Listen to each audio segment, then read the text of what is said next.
चलिए देखिए, आज आप लोगों को पीरियोडिक टेबल में आप ये जो बना है, सबसे पहले तो बढ़ते हुए परमाणु क्रमांकों के आधार पर इसको आवर्ती है, परमाणु क्रमांक की आवर्ती है। बहुत सारे उधर न जाके सीधा पीरियोडिक टेबल पर ही बात करते हैं। पीरियोडिक टेबल में आप देख रहे हैं बेटा लोग कि कितने आवर्त हैं। ये पीरियड है, इसको इंग्लिश में पीरियड और हिंदी में आवर्त बोलते हैं। आवर्त की संख्या कुल कितनी है, नंबरिंग यहाँ पे किया हुआ है, 1 2 3 4 5 6 7। यहाँ पे आप देखिए, यहाँ पे ग्रुप्स दिए गए हैं। ग्रुप्स का मतलब होता है वर्ग। हिंदी में वर्ग दिए गए हैं। कुल वर्ग कितने हैं यहाँ पे जानिए, 1 से वर्ग यहाँ पे देखिए 1 का ए लिखा है। 1 के से लेके 18 तक जाता है, अर्थात टोटल वर्गों की संख्या 18 आएगी।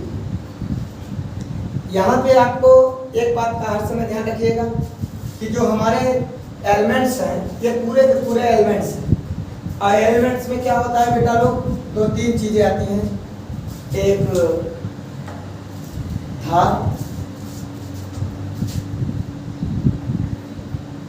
एक अधातु और एक उपधातु। अंग्रेजी में इन लोगों को कहते हैं बेटा लोग मेटल, नॉन मेटल और मेटालॉइड्स।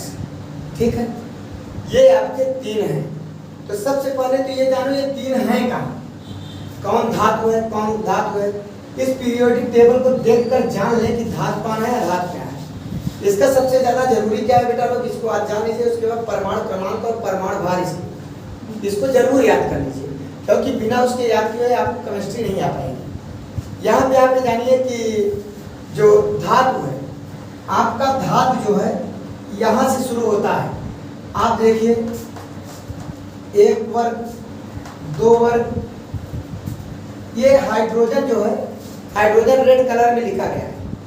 हाइड्रोजन को और हीलियम को, यहाँ पे हाइड्रोजन का मूल्यांकन नहीं किया जाता। 2 नंबर पर हीलियम वहाँ है, लेकिन यहाँ 2 नंबर होना चाहिए। 1s2 का नंबर यहाँ आता है।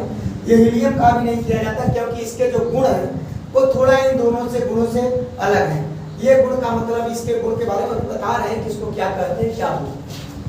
ये अलग है, इसलिए इनका अलग मूल्यांकन किया जाता है, इनका अलग परीक्षण किया जाता है, इनका अलग सारा सिस्टम है, क्योंकि इसके प्रॉपर्टीज अलग है। ठीक है, अब यहाँ पे धातु में ये आपके धातु जो है, ये धातु में उपकोष होता है। उपकोष का मतलब क्या है, उपकोष आपके 4 होते हैं, SPDF। ये SPDF में 4 कोषों में संपूर्ण आपके ये धातु, आई mean metals, non metals, metalloids को डिवाइड कर दिया गया है। अब ये जानना जरूरी है कि धातु कौन है, कैसे परीक्षण करें, कैसे पहचाने कि धातु है नहीं है।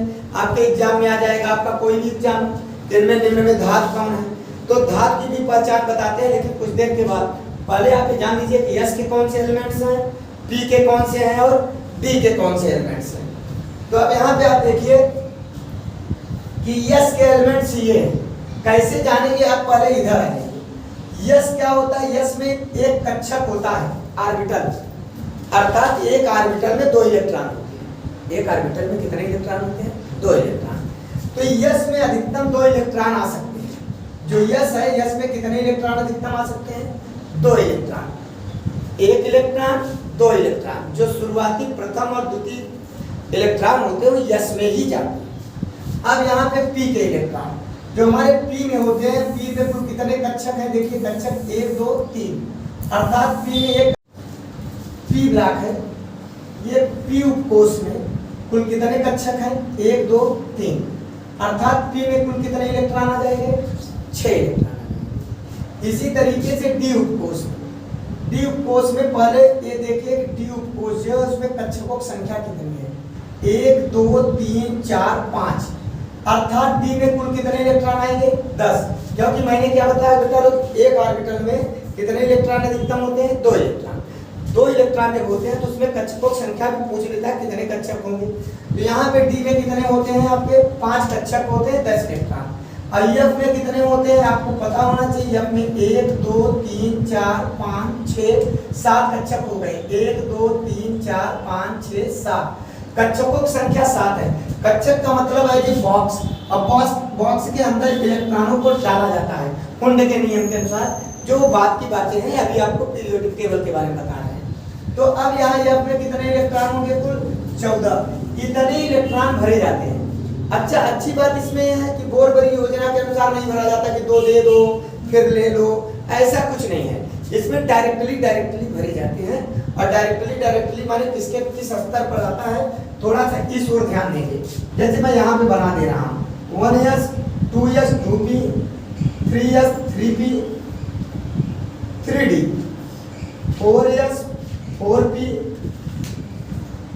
4d 4f 5s 5p 5d 5f 6s 6p p है आपका और 6d और साथ में यहाँ पे 7s और 7p इस प्रकार से लिखा जाता है। लेकिन अब ये इलेक्ट्रॉनों का वितरण माने कौन किसमें कब जाएगा, इसके लिए इसकी ऊर्जा की बात होता है। सबसे कम ऊर्जा यहाँ से शुरू होता है, फिर इसका ऊर्जा ज्यादा बढ़ता है, इस पे पहुंचता है, फिर ऊर्जा इसका नंबर आता है, फिर इसका अर्थात इसका ऊर्जा ज्यादा है। कभी कभी यही पूछ लेता है कि किस तत्व का ऊर्जा ज्यादा है बढ़ते हुए ऊर्जा क्रम में, तो ऊर्जा यहाँ से निकाला जाता है कि कौन सा तत्व अंतिम इलेक्ट्रॉन किस पे प्रवेश कर रहा है, उसकी ऊर्जा के अनुसार देखा जाता है। अब यहाँ पे आपका क्या होगा बेटा, 3p फिर 4s का ऊर्जा ज्यादा है, फिर 3d का ज्यादा है, फिर 4p का ज्यादा है, फिर इसी तरीके से 5s 4d 5f 5p है 6s फिर गए यहाँ पे फिर 4f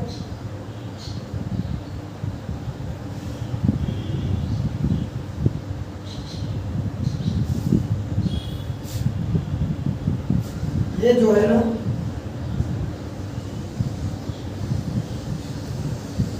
ये यहाँ आएगा 7p यहाँ है। ठीक है, थोड़ा आप दूरी बना के अगर करोगे तो आराम से आ जाएगा कि किस लाइन में कौन से आते हैं। ठीक है, थोड़ा स्पेस दे दीजिएगा तो वहाँ गड़बड़ नहीं होगा। फिलहाल यहाँ तक ऊर्जा जल्दी पहुँचता ही नहीं, पहुँचते पहुँचते सब खत्म हो जाते हैं। इसलिए यहाँ पे आप देख रहे होंगे 5f और 4f लिखे हैं। इसमें कितने 14 इलेक्ट्रॉन होते हैं और 14 इलेक्ट्रॉन कहाँ हैं कैसे हैं अभी जस्ट बता रहे हैं। यहाँ पे अधिकतम इलेक्ट्रॉनों की संख्या हो गया। अब यहाँ पे क्या होता है, आपके पहले धातु के बारे में बताने चल रहे हैं। धातु जो होता है आपके पूरे पूरे यस के और पूरे पूरे पी के जो भी इलेक्ट्रॉन डी के जो भी इलेक्ट्रॉन होते हैं सब के सब धातु कहलाते हैं। अब कैसे पता चलेगा कि कौन यस के हैं, कभी कभी आ जाता है कौन निम्न में धातु है कौन अधातु है। तो उसमें क्या करेंगे कि जैसे आपका सोडियम है, सोडियम यानी पर 11 पर 23 है। अब 11 इलेक्ट्रॉन का इलेक्ट्रॉनिक विन्यास करेंगे।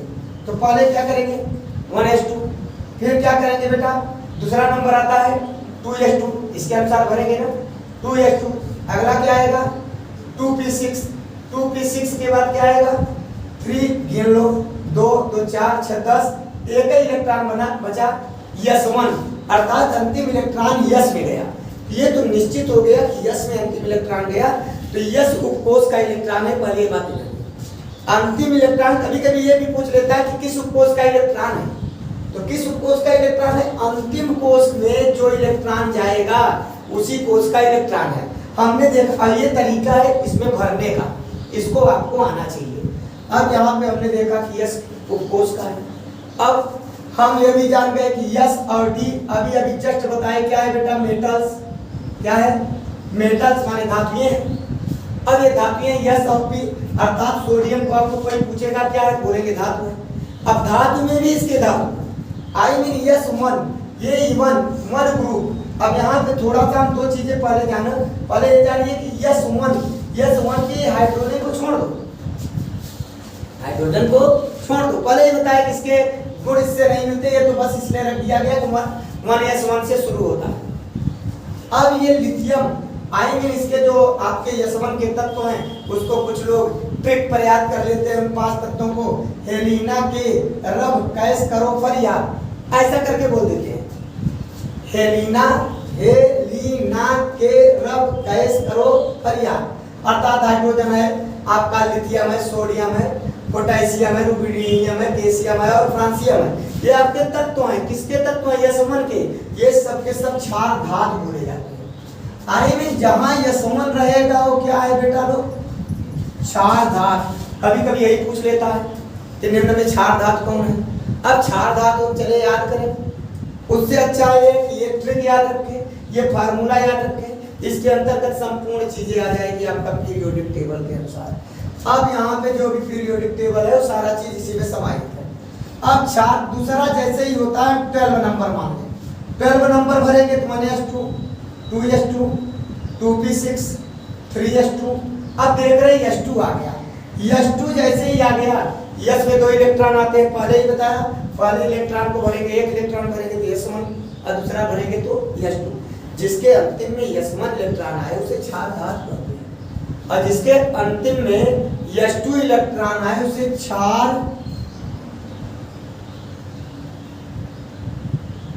मृदा धातु कहते हैं। क्या कहते हैं बेटा? क्षार मृदा धातु। धातु तो है यही है, लेकिन उसमें भी क्षार मृदा धातु और क्षार धातु। क्षार धातु आपका यशमन वाला इलेक्ट्रॉन। अब दूसरा चीज इसी में 2 चीजें और जान लीजिए। हम आपको बताने चल रहे हैं बेटा पीरियड।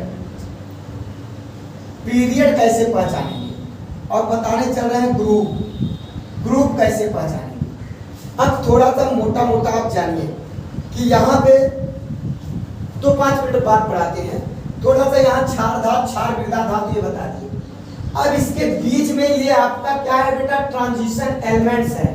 ट्रांजिशन एलिमेंट्स का मतलब डी ब्लॉक के एलिमेंट्स को कहते हैं ट्रांजिशन एलिमेंट्स। ठीक है। अब संक्रमण तत्व बोले जाते हैं इसे।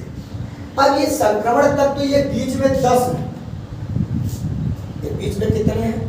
10 तत्व हैं, और ये 10 के 10 तत्व किसमें भरे जाते हैं? डी।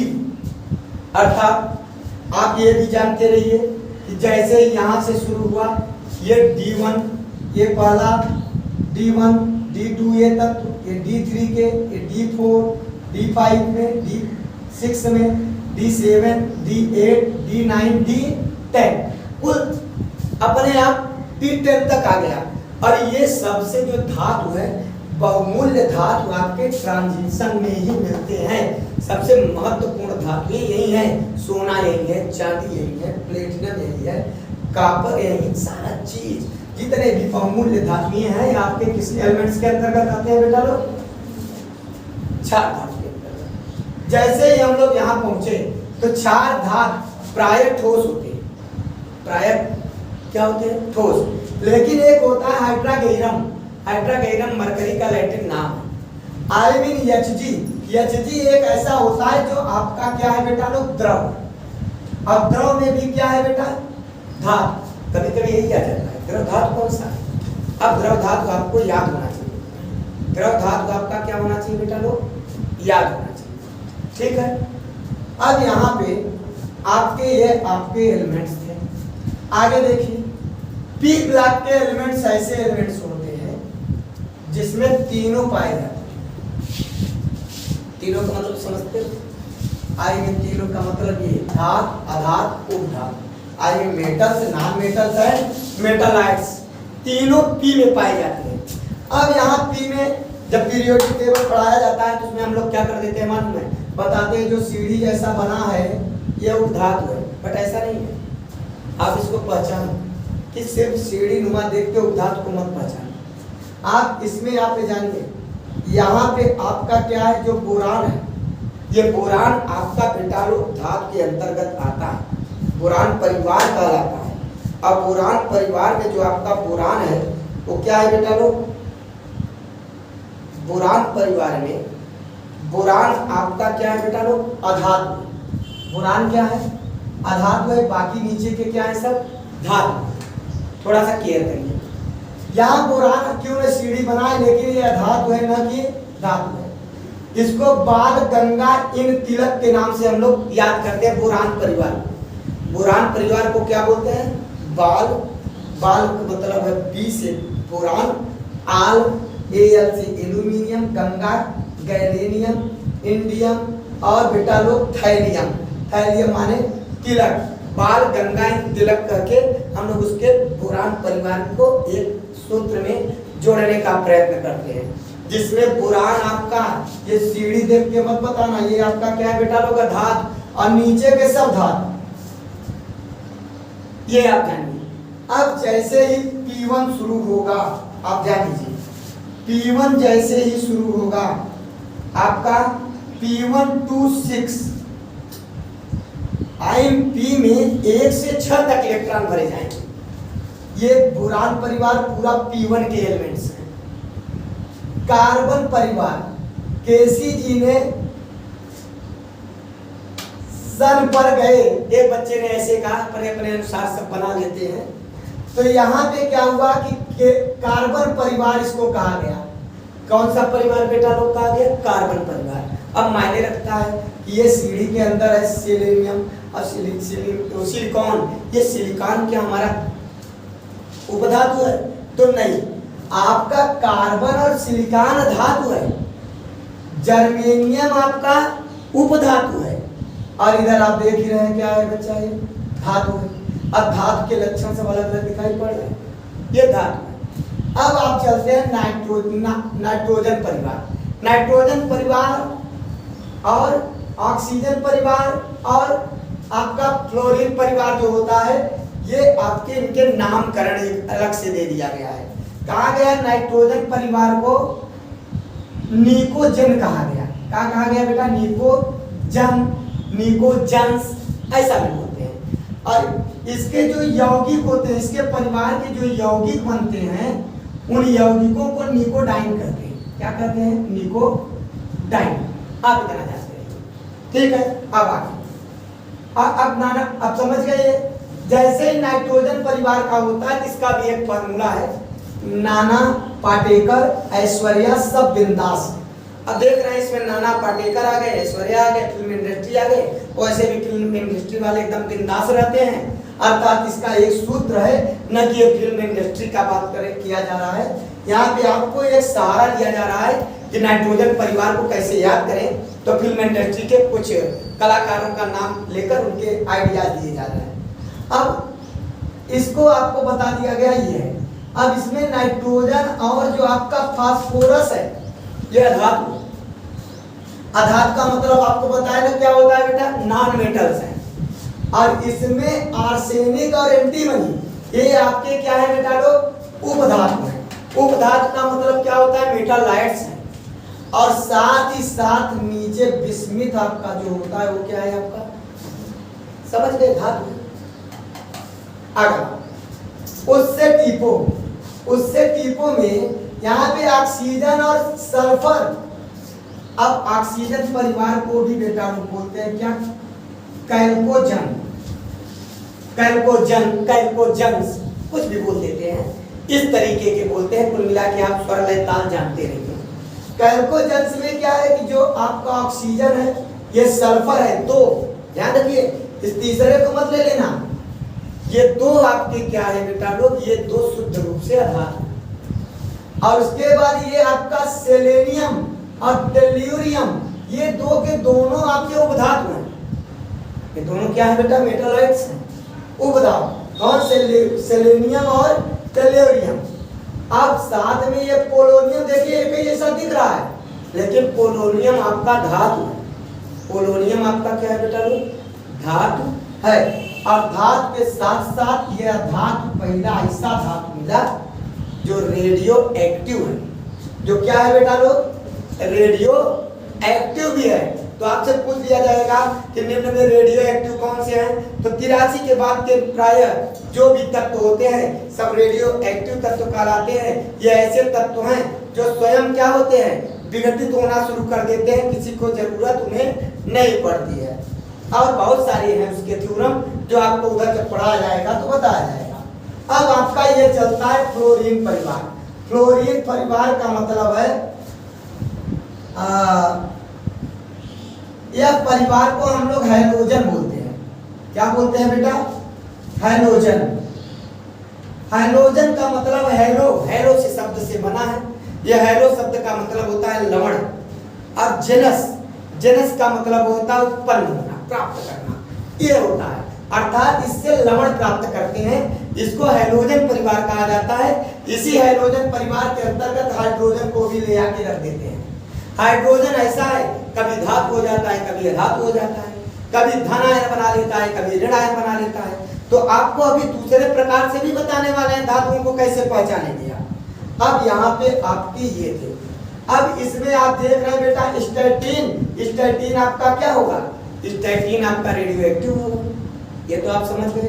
और साथ ही साथ आयोडीन आपका क्या है? आयोडीन आपका ठोस धातु है। अब जान लीजिए, आपका कभी कभी आ जाता है धातु, ठोस धातु कौन सा है? आप बोलो ठोस धातु ढूंढना शुरू करो कि भैया 4 6 10 तो धातु थे ही, अब उसमें भी धातु में ठोस कौन हो गया? तो भैया ये कौन हो गया? आयोडीन हो गया। अब यहाँ पे बोरान है, बोरान पूरा वही है क्या? अभी अभी गैलियम हमने लिखा था, यहाँ हाइड्रागेरियम, हाइड्रागेरियम माने मरकरी, मरकरी को बोले थे। और जबकि अब वहाँ क्या हुआ? ब्रोमीन है, ये ब्रोमीन भी बेटा द्रव है, और द्रव में ये कौन सी द्रव है? आधार। आपसे क्वेश्चन पूछ सकता है, आधार द्रव में कौन आधार है? कौन आधार द्रव है? कैसे भी क्वेश्चन कर सकता है। तो आप जानते रहिए ब्रोमीन आपका आधार। अब चलते हैं आपको लेके, ये आपके है अक्री गैस है, हे नेता आकर 6 रन लिया। ये इसका वो जानते हैं आप लोग? कोई बोलिए किसी के अंदर? हाँ क्या है? बच्चा बोल रहा है फिर कल बाहर आई आंटी। ये आपका हाइड्रोजन परिवार में फिर कल बाहर आई आंटी। अब यहाँ पे बाहर आई आंटी, अये हे नेता आकर 6 रन लिया। मैंने अपने अनुसार किया है, आप अपने अनुसार भी बैठा सकते हैं इस पर। और ये सब के सब आपके क्या है बेटा लोग? एक गैस है, ये सब के सब क्या है? गैस। अब गैस में भी रेडान आपका रेडियो एक्टिव है।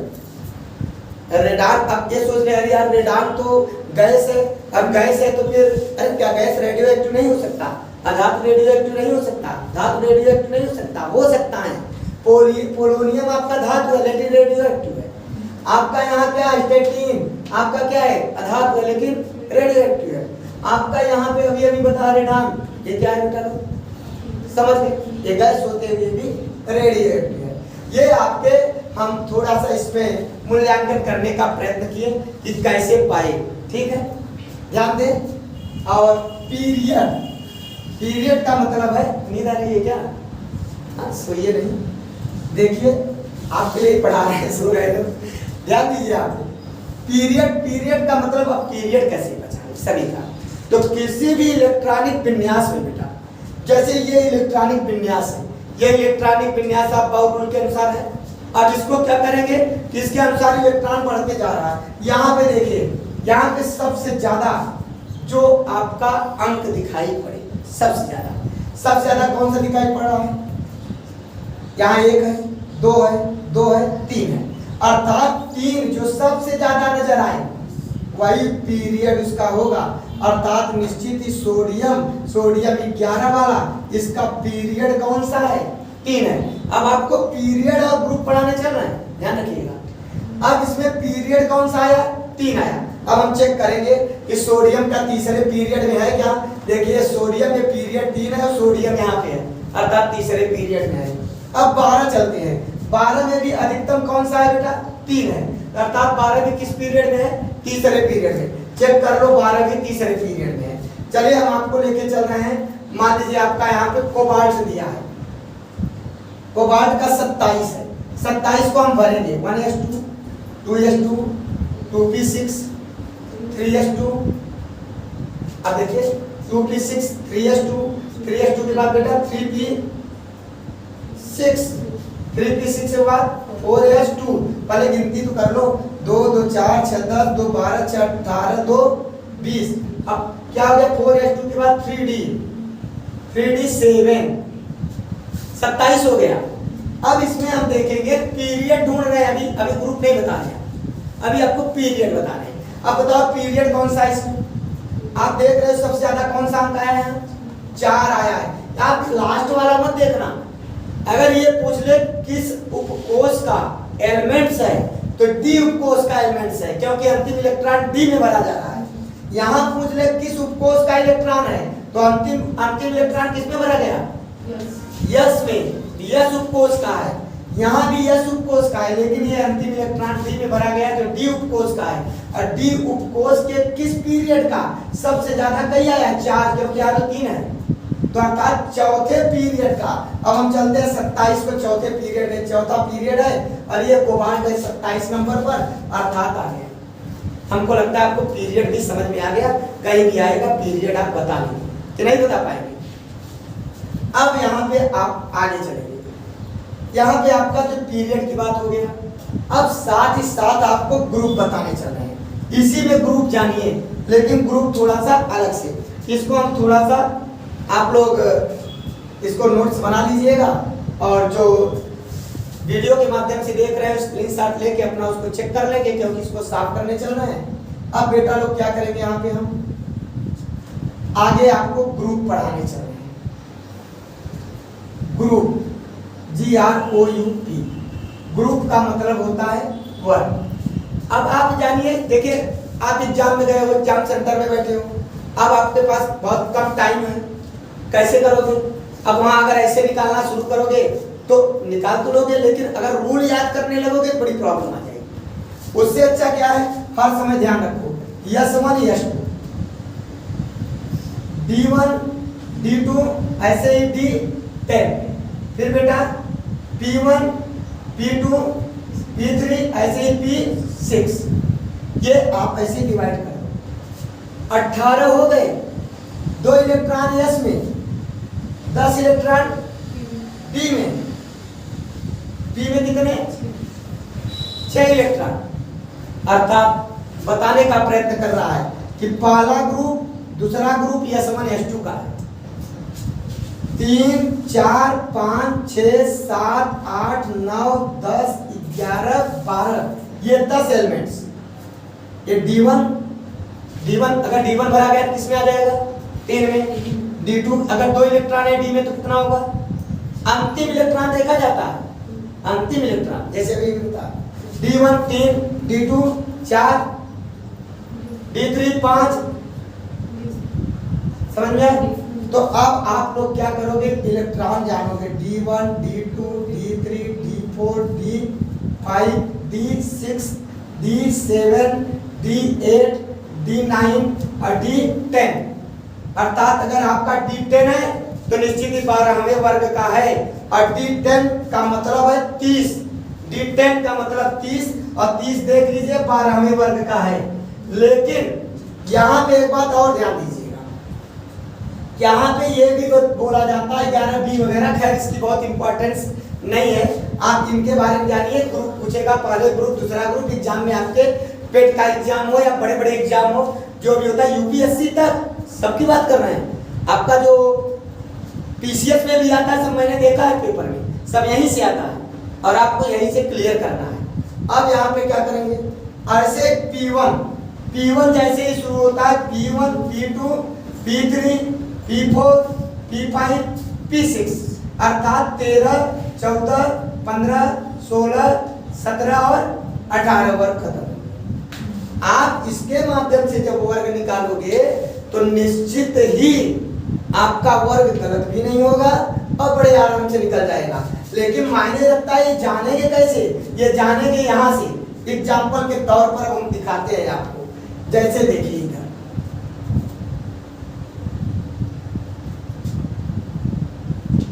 चलो इसको भी साफ कर देंगे। जैसे आपका मान लीजिए हम निकालने चल रहे हैं बेटा लोग, किसी का निकाल रहे, जैसे मान लो सल्फर है, सल्फर का 16 है, 16 माने 1s2 2s2 और उसके बाद बेटा 2p6 3s2 फिर 3p6। पहले गिर ले, ज्यादा तो नहीं लिख दिए, 2 2 4 6 10 2 12 12 6 18, मैंने कहा ज्यादा तो नहीं लिख दिए तो मालूंगा ज्यादा लिख दिए। p का ग्रुप 13 से शुरू होता है, क्योंकि यस पहले यस आता है, 2 लेता है, बीच में 10 कौन लेता है, डी लेता है, तो 12 तो खत्म हो गया, 2 यस का हो गया, 10 डी का हो गया। अब बचा p का, p 13 से शुरू होता है, तो P13 का मतलब है 4 इलेक्ट्रॉन है, तो 4 पढ़ेंगे 13 14 15 16 अर्थात 16वें वर्ग में होगा। चलो चेक करते हैं 16वें वर्ग में है क्या सल्फर है, और साथ ही साथ ये चेक करेंगे कितना है, 3 सबसे ज्यादा है तीसरे पीरियड में। बात समझ गए नहीं है? जैसे आप एक और ले मान लीजिए एंटीमनी एसबी आपका 51 है, अब 1s2 2s2 2p6 3s2 3p6 4s2 4s2 के बाद भैया देख लो 4s2 के बाद 3d आया, 4s2 के बाद 3d10 3d के बाद क्या आ गया देखिए 3d के बाद 4p। अब रुक जाइए, गिनो 2 2 4 6 10 2 12 6 18 18 2 20 20 10 30 पूरा डाल दिया, कितना हो गया देख रहे हो 4p6 के बाद क्या 5s2, अब 5s2 के बाद किसका आया 4d10 अब p इसलिए रुक रहे थे p पर चूंकि p का एलिमेंट्स है, ठीक है ना। अब मुझे पता है इसलिए रुक गया, लेकिन आपको अगर पता नहीं तो आप उसको गिनती करते रहेंगे जैसे गिन रहे हैं। अब यहाँ पे 4d के बाद 5p, अब p पर रुक जाएंगे 5p पर रुकेंगे 2 2 4 6 10 2 12 6 18 2 20 10 30 30 8 38 38 10 48, और कितने का निकाल रहे हैं 51 का, 48 3 51। अब पहले तो ये देखो p में 3 इलेक्ट्रॉन है, p कहाँ शुरू होता है पहले बताया 13 से, कुल 18 ऐसे चलता है, शुरू के 2 s1 ठीक है s1 s2, बीच के 10 d1 d2 d3 d4। अब 13 शुरू होता है भाई 12 तो हो गया, 13 से p1 तो 3 है यहाँ, तो p1 p2 p3 अर्थात 13 14 15 15 का मतलब 15वें वर्ग में 51 होगा, और साथ में ग्रुप में देखे पीरियड देखेंगे, पीरियड सबसे ज्यादा क्या है 5 है ना, तो पीरियड आपका 5 हो गया, और ग्रुप क्या हो गया बेटा लोग, अभी बताया P3 है, 3 माने P1 13 से शुरू होता है 13 14 15। अब चेक करते हैं 51 15 में है, ये है, अब 5 में है अर्थात ये आपके ग्रुप थे। अब इसके अलावा ये अब आप इतना जान लीजिए, ये अब आपको बताने की जरूरत नहीं है कि 4f के एलिमेंट्स कौन से हैं, जो 4f1 में जाएगा 4f का शुरू हो जाएगा, बात समझ में। जो अंतिम इलेक्ट्रॉन जिस उपकोष में जाए वह उस उपकोष का क्या होता है तत्व होता है, बात समझ में। और वर्ग वगैरह कुछ लोग बहुत तरीके से समझाते हैं, यहाँ 10 2 12 इसको जोड़ लिए, ऐसा 4 को अलग कर दिया जोड़ लिया, फिर उसको कितना फ्रॉड में मत जाइए आप शॉर्टकट अपने दिमाग में समाहित करिए कि कौन सा वर्ग है, क्योंकि कॉम्पिटिटिव एग्जाम में क्या आता है बेटा लोग, सिंपल सी बात है, वहां आता है पूछता है कौन ग्रुप है कौन पीरियड है। अब दूसरे ढंग से धातुओं को पहचानना सीखते हैं, दूसरे ढंग से धातुओं को कैसे पहचानेंगे, जैसे बोरबरी योजना से भी आप लगा सकते हैं। यहाँ पे थोड़ा सा एक हम आपको बताएंगे, फिर बोरबरी योजना के अनुसार चलते हैं, थोड़ा सा क्लियर करिए आप।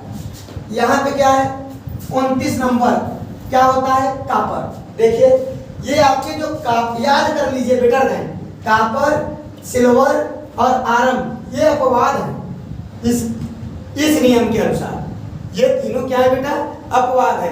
अपवाद को आपको क्या करना चाहिए याद कर लेना चाहिए, फिर भी अगर नहीं याद आ रहा है तो थोड़ा सा चेक कर लेते हैं 1s2 2s2 2p6 3s2 3p6 4s2 ना बेटा।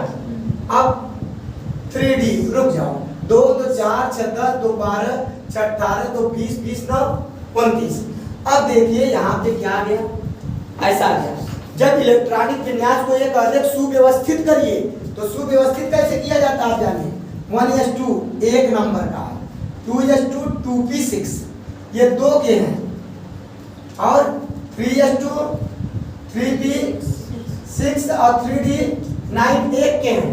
अब 4s2 ऐसे है, आपके बुक में जो इलेक्ट्रॉनिक विन्यास करके देगा इंटर में ऐसे देगा, इसका मतलब ये नहीं ऐसे भरा है, भरा ऐसे गया। और उसको बाद में क्लियर किया कि सबको ग्रुप को अलग अलग कर दिया, क्योंकि पहले में 2 इलेक्ट्रॉन, दूसरे में 8 होता है और तीसरे में अधिकतम कितने इलेक्ट्रॉन होते हैं? 18 होते हैं। अब देखो 9 6 15 2 17 हो गया, और लास्ट में ये 8 से तब ज्यादा होते हैं जब आगे को कितने इलेक्ट्रॉन दे देते हैं? 2 इलेक्ट्रॉन। बोरबरी योजना, अभी बोरबरी योजना भी कभी कभी इलेक्ट्रॉनिक विन्यास दे देता है पेपर में, मैंने देखा है।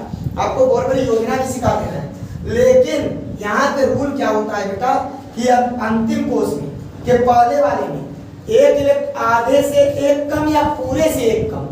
जैसे यहाँ पे देखिए डी से यहाँ से ज्यादा समझना आसान है। डी में 10 आता है तो पूरे से एक कम है, तो ये कहता है इससे, कहता है यार ये मुझे दे दो। अभी जब 30वां वाला आएगा ना तो ले लेना, क्योंकि तुमसे पाते ही मैं क्या हो जाऊंगा, अस्थायित्व तो प्रदान हो जाएगा मेरे अंदर, मैं अस्थायी हो जाऊंगा। तो इसमें ऐसा पड़ोसी का झगड़ा नहीं है कि हम काहे दे दें तू अस्थायी हुई जा, ऐसा कुछ नहीं है।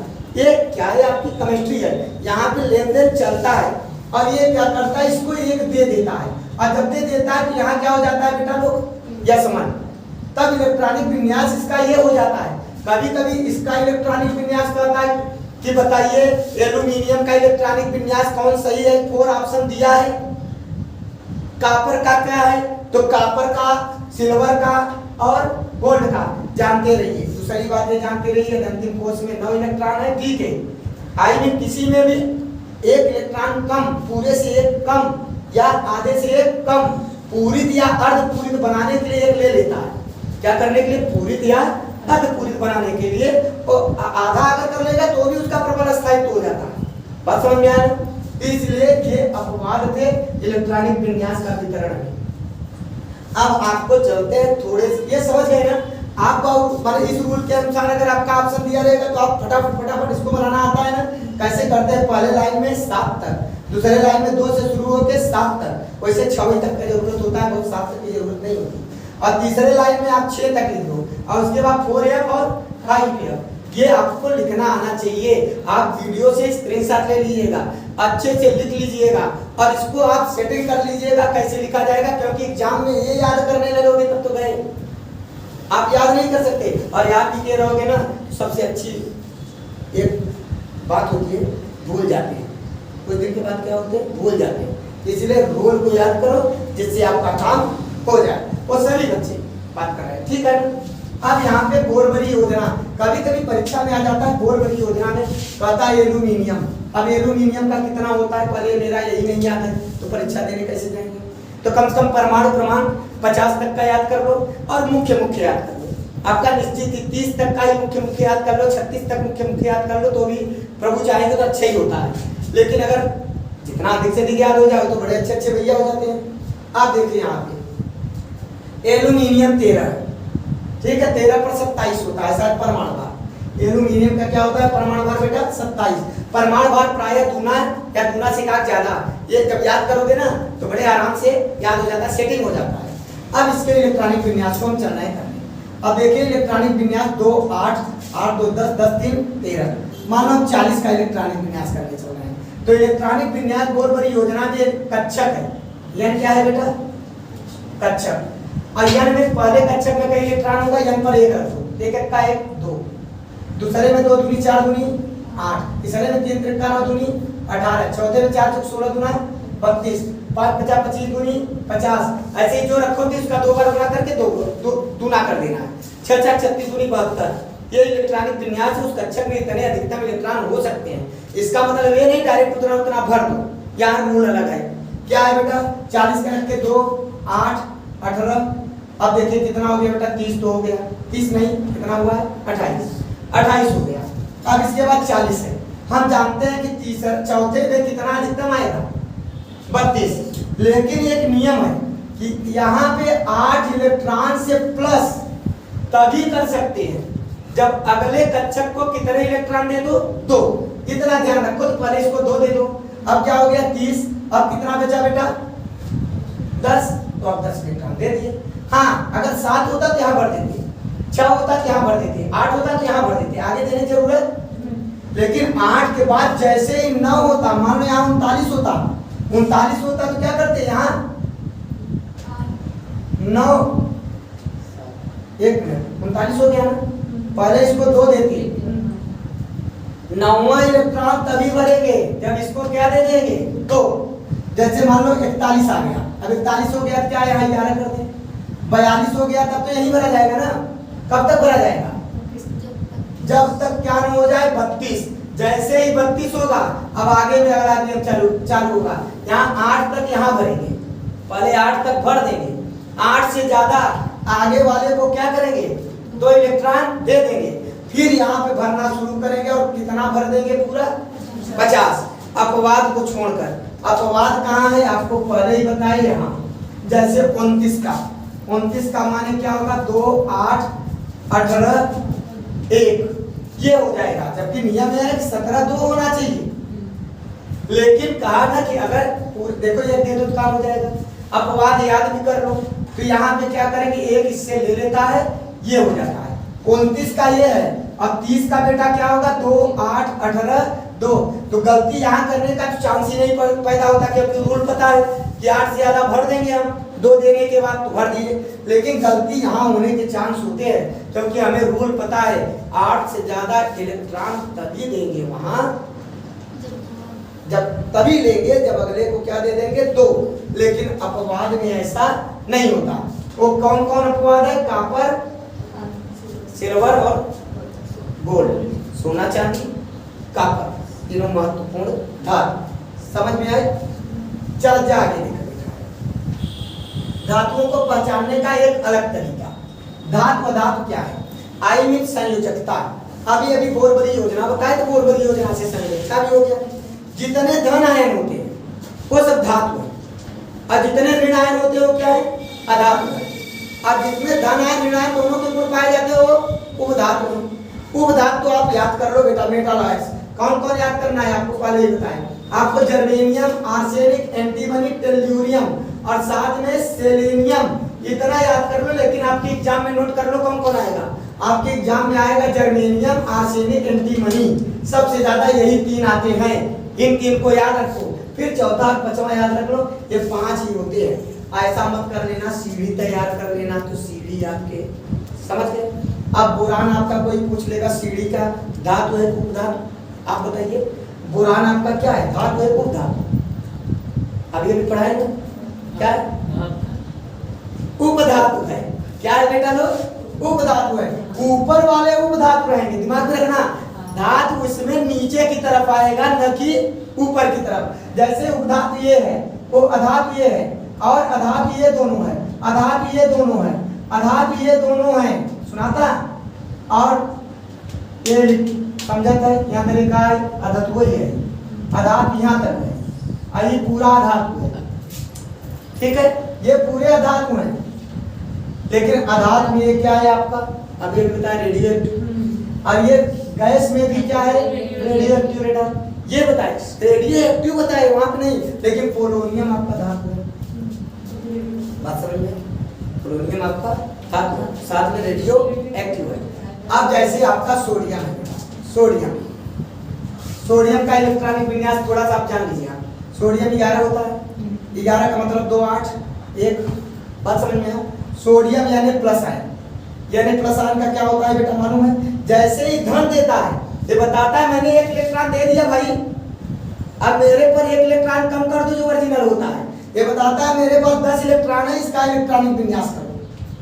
बात समझ में आ रहा है, तो 2 8 ही खत्म हो गया, बात समझ में आ रहा है नहीं। जैसे क्लोरीन है 17 है, 35.5 परमाणु भार, अब इसका निकालेंगे तो 2 8 7, लेकिन क्लोरीन माइनस है, तो बता रहा भैया एक तो हम ले लिया, मिल गया हम, है ना, तो मिल गया तो मतलब कहीं हुई कि भैया 18। अब इसका इलेक्ट्रॉनिक विन्यास आपका पूछेगा तो ये हो जाएगा 2 8 8, जबकि आपका समझ गए नहीं समझ गए, आयन में जब धन आयन हो जाए तो 1 इलेक्ट्रॉन कम हो गया, अर्थात जो ओरिजिनल होता है उसका मूल तत्व का जो होता है वो उसमें धन आयन में उतने कम हो जाते हैं जितने, जैसे Mg2+ आयन, कुछ लोग ऐसे ऐसे लिखते हैं, मेन ये ऐसा लिखे बेटर है। अब मैग्नीशियम कई नंबर पर आता है, 12 का, अगर मैग्नीशियम का 12 पूछेंगे तो क्या लिखेंगे 2 8 2, लेकिन अगर इसको करेंगे तो 2 इलेक्ट्रॉन निकाला मैंने दे दिया, मेरे पास कितना बचा 10, और 10, अच्छा 10 क्यों बचाता है, ये 2 ही क्यों दिया, 3 क्यों नहीं दिया, क्योंकि ये गैस बनना चाहता है, क्या बनना चाहता है? गैस। अब जैसे ही 2 दे के 10 बना, नियान हो गया। देखिए क्या हो गया? नियान। इसको नियान कर दिए, ये अक्री गैस हो गया। अब इसका क्या होगा बेटा? 2 8। और यही नियान का भी होता है क्या? 10 का 2 8। समझ में आ रहा है? तो देखिए धन आयन, अब जैसे क्लोरीन माइनस आयन था ना, जो इलेक्ट्रॉन को ग्रहण करेगा धात, जो देगा धात, धन आयन धात। समझ गए तरीके? इससे भी जाने आप लोग। और इसी में संतृप्त असंतृप्त वगैरह भी आता है, बहुत ब्रॉड है। तो केमिस्ट्री आपको क्या किया जाएगा? धीरे धीरे पढ़ाया जाएगा। और आप लोगों को आशा करते हैं समझ में आया होगा, और जो वीडियो में देखना चाहते हैं आशा करते हैं उन्हें भी समझ में आया होगा। यदि वीडियो समझ में आया है बेटा लोग तो ध्यान से पढ़ लीजिए, सब्सक्राइब करिए, लाइक करिए। और जो बच्चे हैं इंटरमीडिएट में उनको क्या करिए? उनको भी शेयर करिए, जिससे पीरियोडिक टेबल की मोटी मोटी बातों को क्या करें? तैयार कर लें। और बस फिर अगले वीडियो में मिलते हैं।